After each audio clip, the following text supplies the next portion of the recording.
The director of the Federal Bureau of Investigation is one of the most powerful law enforcement officials in the United States. He oversees 35,000 employees. He controls the most sophisticated domestic intelligence apparatus in the world. He investigates corruption, financial crime, and insider trading. He is, by law, required to be above reproach. On November 21, 2025, while serving as FBI director, Kash Patel purchased between $100,000 and $250,000 worth of stock in a company called MicroStrategy. MicroStrategy describes itself as a Bitcoin treasury company. It has done millions of dollars in business with the Department of Justice, the agency that Patel's FBI reports to over the past decade. Federal law, specifically the Stop Trading on Congressional Knowledge Act, known as the Stock Act, requires high-ranking executive branch officials to publicly disclose individual stock trades of more than $1,000 within 45 days of executing the trade. Kash Patel did not disclose this purchase for 6 months, not 46 days. 6 months. Yesterday, July 1, 2026, Notice published the federal financial records, and Dylan Hetler-Gaudet, acting vice president of the Project on Government Oversight, said what anyone who read the statute would say. That's violating the law, no other way to put it. The FBI director broke the law, and this is hidden agenda. Let's be precise about what the Stock Act actually is, and why it exists, because the law itself makes what Patel did even more serious than it sounds. The Stock Act was passed in 2012, after years of investigative reporting revealed that members of Congress were trading stocks in industries they were actively regulating and investigating. The core principle is simple. If you have access to non-public government information, you cannot use that information, even indirectly, to enrich yourself in the markets. And you must disclose your trades quickly and publicly, so that the American people can see whether what you are doing in your official capacity and what you are doing in the market are moving in the same direction. The 45-day disclosure requirement is not a technicality. It is the mechanism that makes oversight possible. If officials can hold trades for 6 months before disclosing them, the window for detecting conflicts of interest has already closed. The market has moved. The investigation has concluded. The contract has been awarded. The damage is done. Now consider what Patel's role actually is. He is the director of the FBI. The FBI is part of the Department of Justice. MicroStrategy, the company he invested in, has done millions of dollars in contracts with the DOJ over the past decade. The FBI also investigates cryptocurrency fraud. In June of 2026, Patel himself posted on social media, "Crypto fraudsters have been scamming and taking advantage of the American people for too long. No more." He was, at that point, actively overseeing an agency that investigates the very sector he had invested in 6 months earlier, and he had not told anyone. There is more. This is not the only time Patel has traded stocks in companies connected to FBI investigations. In May of 2025, Patel purchased up to $50,000 in Krispy Kreme stock.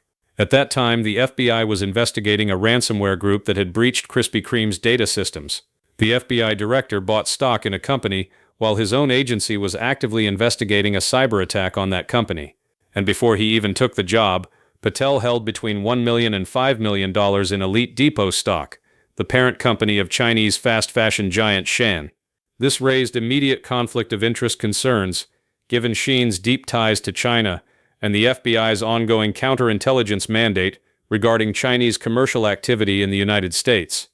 The pattern is not subtle. Stock purchase in a company under FBI investigation. Stock purchase in a DOJ contractor. Stock purchase in a China-linked company, while leading the agency responsible for Chinese counterintelligence. Each one individually raises serious ethical questions. Together, they form a picture of an FBI director who has been trading stocks throughout his tenure in ways that intersect repeatedly with the work of the agency he leads, and who apparently did not consider or did not care that this required disclosure, scrutiny, or justification. Now let's look at how the administration has responded, because the response is in some ways more revealing than the disclosure itself. When NADUS published the story, there were 2 letters submitted to the Office of Government Ethics. The first, from Patel himself, said the purchase had been inadvertently omitted from his financial disclosure. The second, from Deputy Assistant Attorney General William Taylor, a DOJ official, said the omission was caused by an unspecified miscommunication.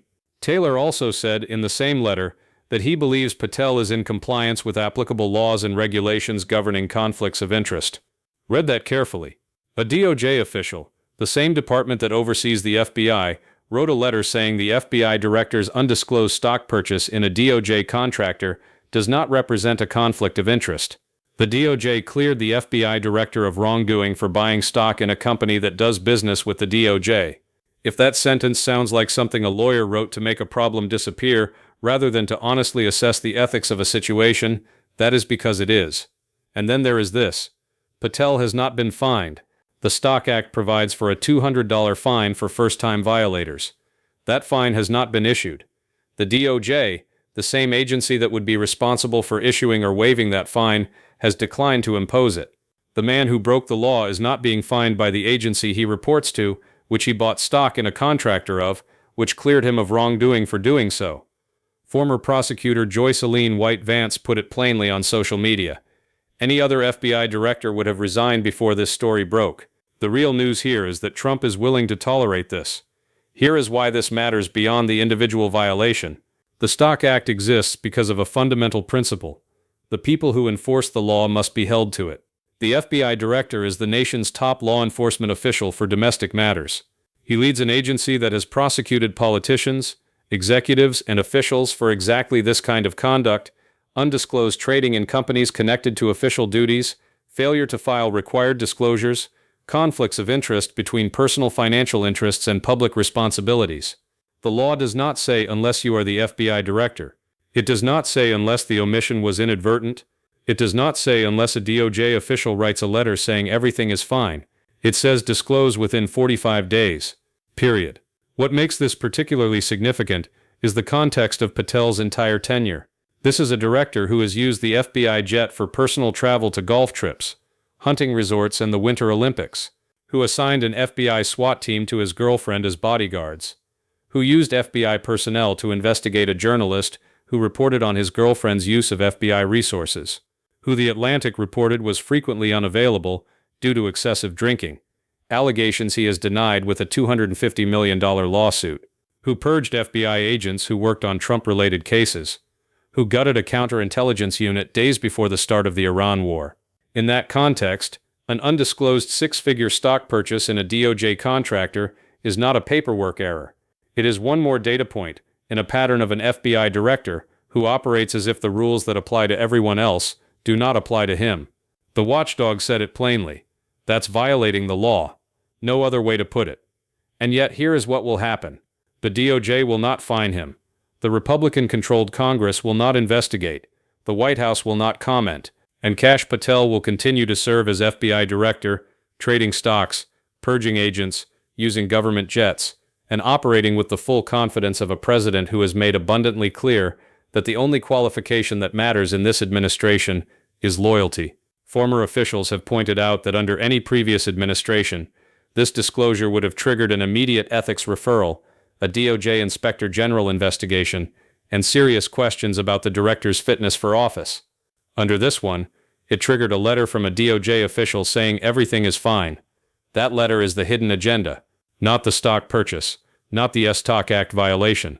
The institutional response that looks at an FBI director who broke disclosure law while trading in a DOJ contractor and concludes in writing, on the official record, that there is nothing to see here.